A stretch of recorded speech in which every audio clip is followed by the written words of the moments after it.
Welcome to The Hypnotist, the show that gives you inside access to cutting-edge hypnosis with real clients facing genuine issues. Brought to you by the hypnotherapist demanded by celebrities, CEOs, and even royalty, Adam Cox. These recordings took place live from Adam's clinic in London's world-famous Harley Street. This podcast features powerful hypnosis, so do not listen while driving or operating machinery. This recording is not suitable for those with epilepsy or severe mental health issues. So, get yourself comfortable and enjoy today's episode of The Hypnotist. Hi, it's Adam here, and in this episode of The Hypnotist, you're going to be listening to a hypnosis session to handle criticism.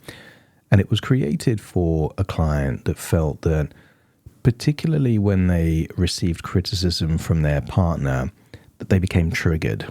There was this feeling that it was personal or unfair or unjust in some way, and it would provoke almost a tit-for-tat response, that if they were criticized, they would seek to be critical and almost go back and forth, and it wasn't necessarily constructive.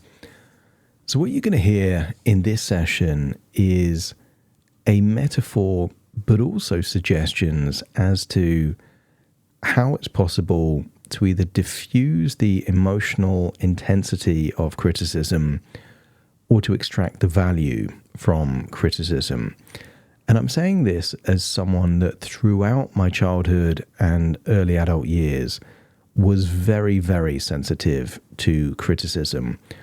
I would feel, and because I would consider myself fairly smart, I would know all of the things that they weren't great at. So even if they had a positive intention, I would kind of fight fire with fire. But they weren't trying to hurt or harm me most of the time. They were just trying to share something that might be useful. So I think I'm better now at extracting value from criticism.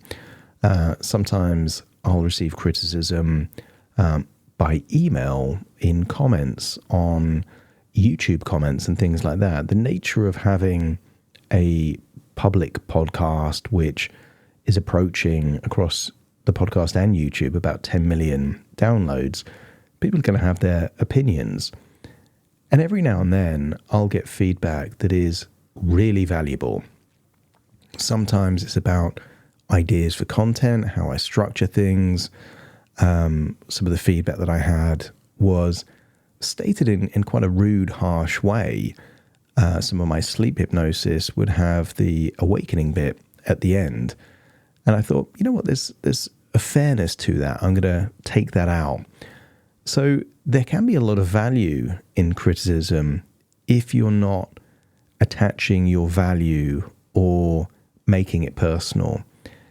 And most of it isn't. Most people are just sharing something. Now, you get idiots out there that are going to have some kind of attempt to trigger or be personal.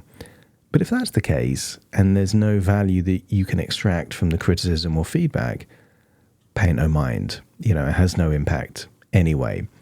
And that's the kind of process that we were going through with this client. And the metaphor here is a paradise beach with lots of very valuable gold coins hidden somewhere in the sand. But to get the value, you need to go through the sand. And I would say the sand is the opinions, feedback, or criticism of other people. And some people say, right, you've got to listen to criticism, you've got to listen to feedback. Not always. Sometimes the feedback is agenda-led. Sometimes it's just people that are insecure trying to bring other people down. Not all feedback and criticism is valuable, but some of it really is. And it's that panning for gold element of being willing to look through the opinions to find where are the real opportunities to make some kind of breakthrough. And that's where there's value in criticism. And the final part of the analogy here is that if there was a beach full of sand and gold coins hidden in the sand, it would take more time for you to find the coins if you were doing it by yourself than it would be if you had lots of other people looking through the sand for you. So if you look at it that way, people being willing to give their time, attention, thoughts, and energy to give you some form of criticism or feedback itself is valuable. They're doing the reconnaissance for you. You don't have to implement feedback just because someone gives it to you.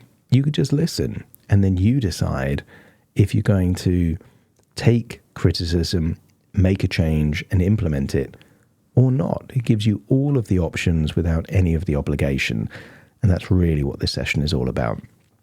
Obviously, it was created for an individual, as the vast majority of these hypnosis sessions are. So if you like the idea of having a personalized hypnosis session just for you, there will be a link in the show notes where you can schedule a consultation call to explore that. For now, though, find a quiet, comfortable place where you won't be disturbed, relax, and enjoy the session.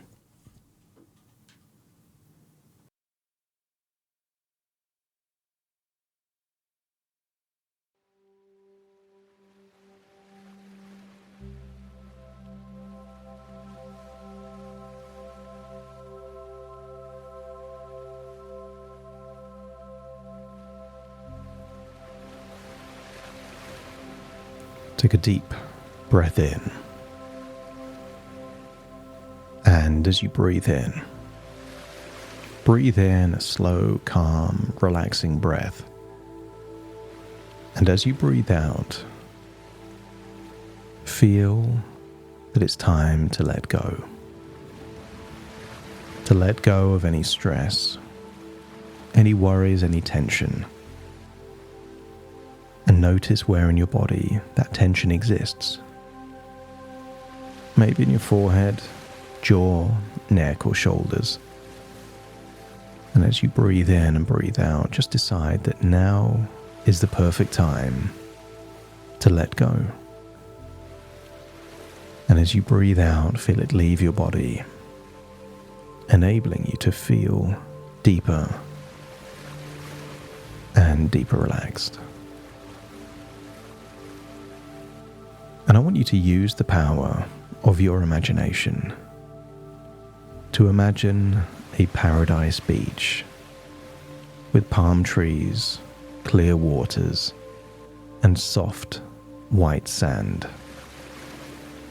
Imagine wearing whatever clothing is appropriate to be on that beach. And imagine the beach is private.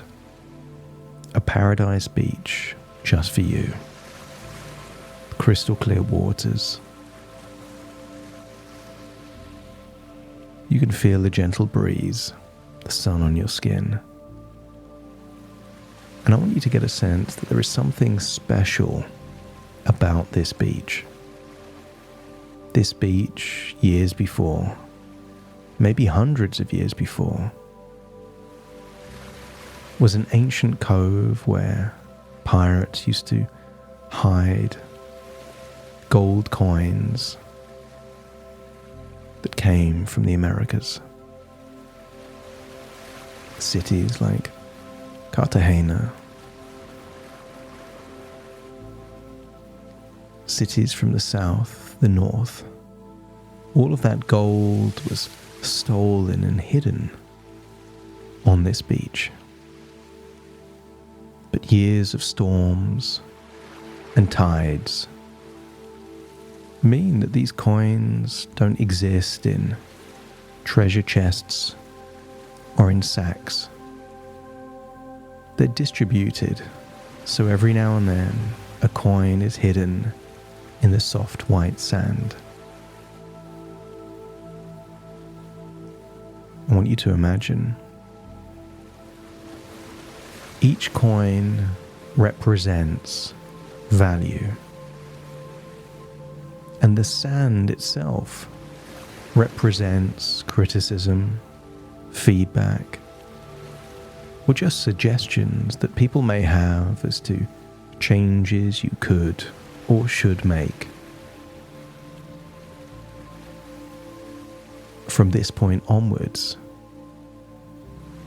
every time you hear the word should you will perceive it to be nothing more than someone's opinion. And in your mind, every should is turned into a could. It's just something you can do if you choose to, but don't have to. If someone says you should lose weight, just treat it as their opinion and acknowledge that you could if you choose, but may not choose to. Everything becomes value judgments, but some of those value judgments are valuable.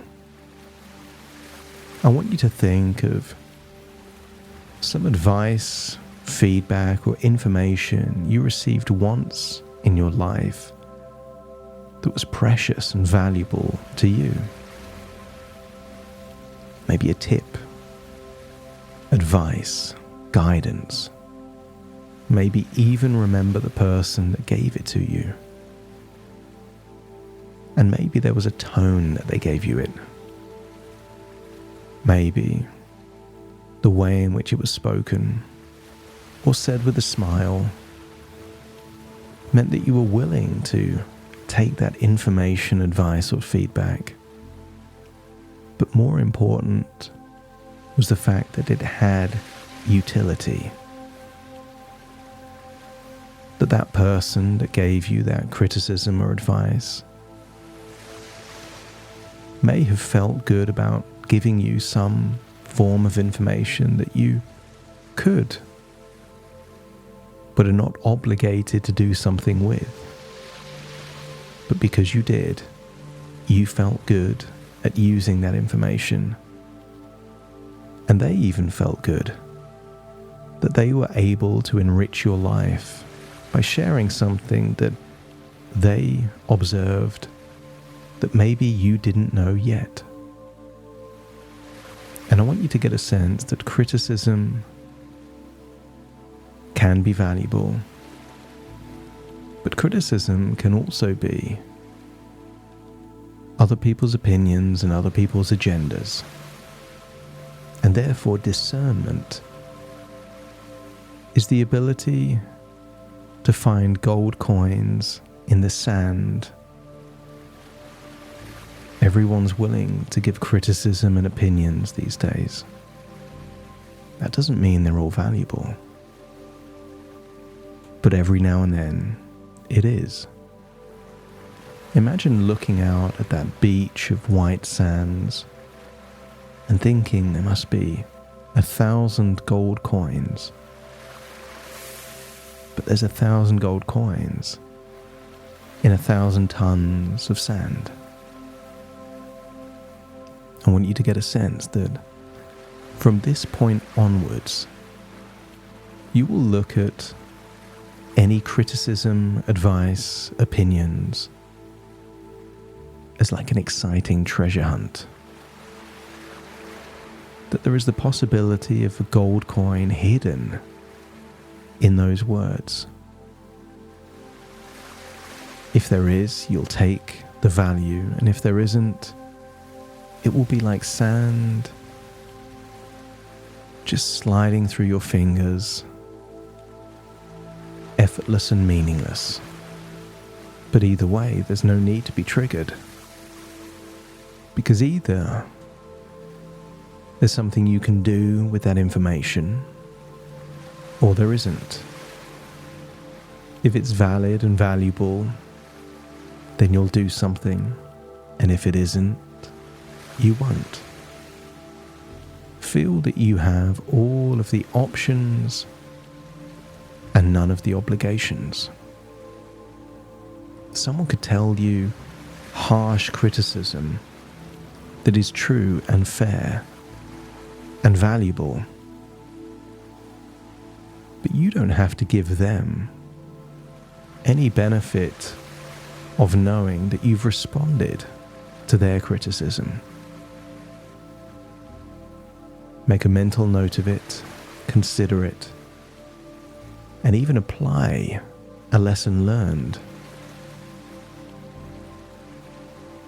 without giving any justification or validation to the person that gave you that criticism. Imagine finding a hammock there on that beach. But before you sit or lie on that hammock, I want you to imagine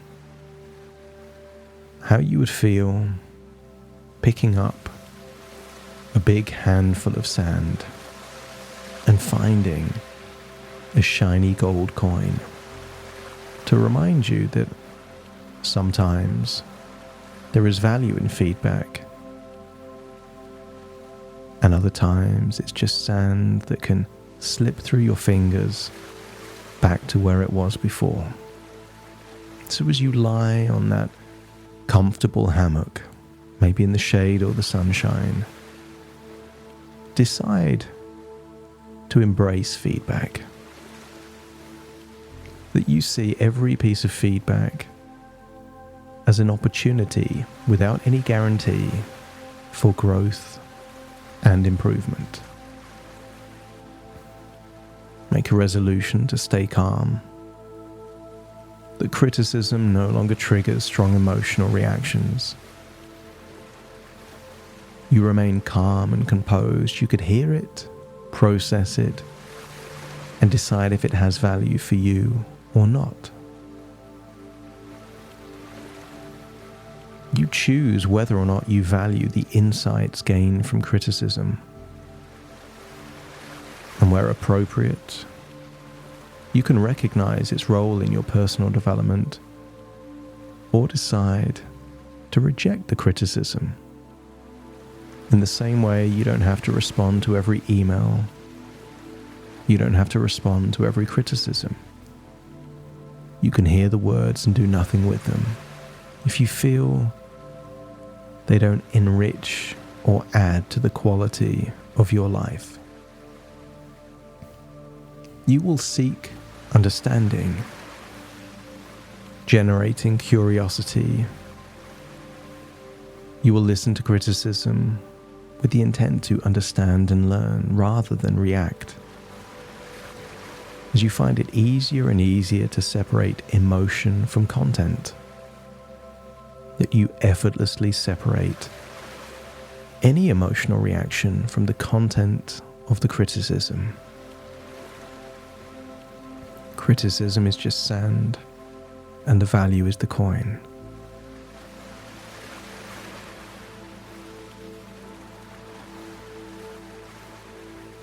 Where appropriate, you confidently accept constructive criticism, knowing that it can lead to your betterment,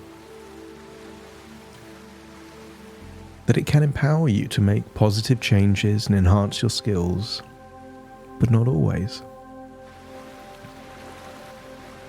You view criticism as just a possible, valuable learning opportunity, helping you refine your approach.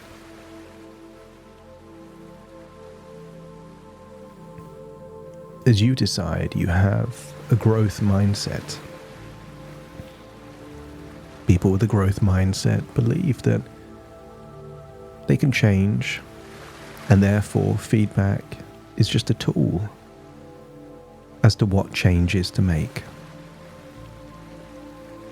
And you can evaluate criticism objectively, focusing on the facts rather than the delivery, taking those gold coins and sprinkling the sand back on the beach where it was before. You are interested in the value as you find yourself effortlessly extracting valuable insights from criticism, and any negativity or just uselessness isn't beneficial for you and can be discarded to the side. Imagine situations where you've received criticism in the past, but this time, imagine doing it in a way where the emotional intensity of criticism diminishes. feel that you can be calm and composed, hearing the words, taking what's valuable, and leaving the rest.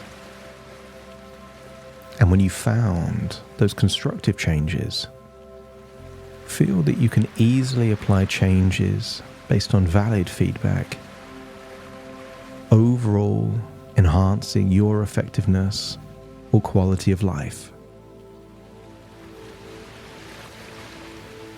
And every now and then, someone will deliver criticism in a personal, vindictive, even sarcastic way, and feel that that is the perfect opportunity to show your maturity, to show your empowerment, feeling that even under those circumstances, you can maintain your composure. And in doing so, it becomes a mirror to that individual, that where they have lost their cool composure, you haven't. As emotional triggers lose their intensity, feel that you can remain calm, composed, and objective. And when you communicate criticism, deliver that in a way that you would like to receive it, in a fair, calm, and kind manner, delivered with positive intention and mutual respect. As you learn from criticism without the need for conflict, good criticism is valuable, bad criticism is useless, and therefore you use it to improve and grow. As you maintain a positive perspective on criticism or feedback, just seeing it as beneficial information. Imagine if you had secret letters that just appeared every now and then with very valuable, useful information that would enrich the quality of your life. You would read those letters and perhaps integrate that criticism, feedback, or advice in your life. But what if only 1 in 10 letters were useful? Wouldn't you ignore 9 and just implement the 1? And feel that you can do that even when criticism is delivered verbally. Feel that you have the ability to integrate feedback effectively, enhancing your skills and performance without the need for stress.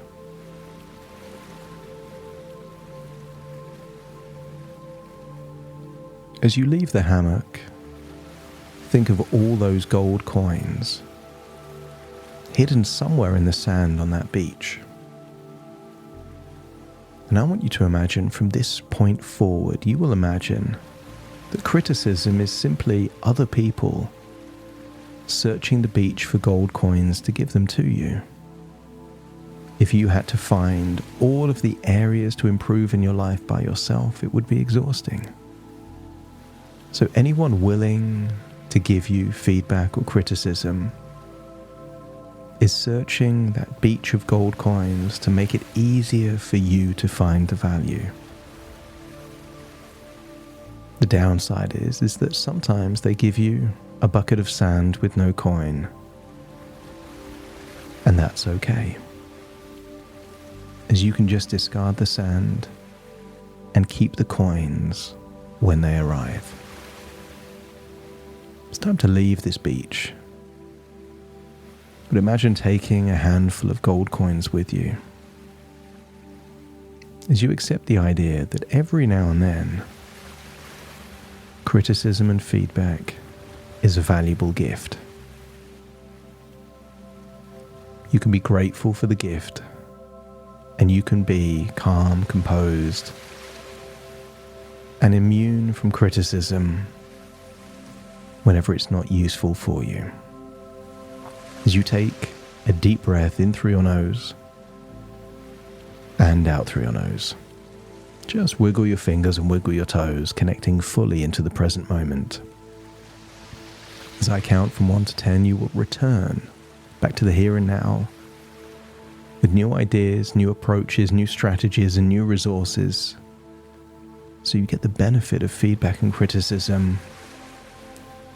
But notice how the emotional intensity and the triggers are dialed all the way down. As you feel that there is a detachment, you can hear the words without needing justification or a reaction. You can decide later what to do with that information. Starting to count to awaken you. 1, 2, 3, waking up. 4, 5, 6, more alert.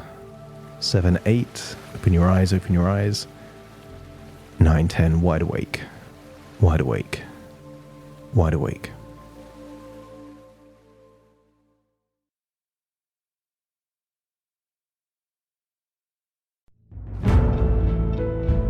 Thank you for listening to The Hypnotist with Adam Cox, the show that gives you inside access to cutting-edge hypnosis with real clients facing genuine issues.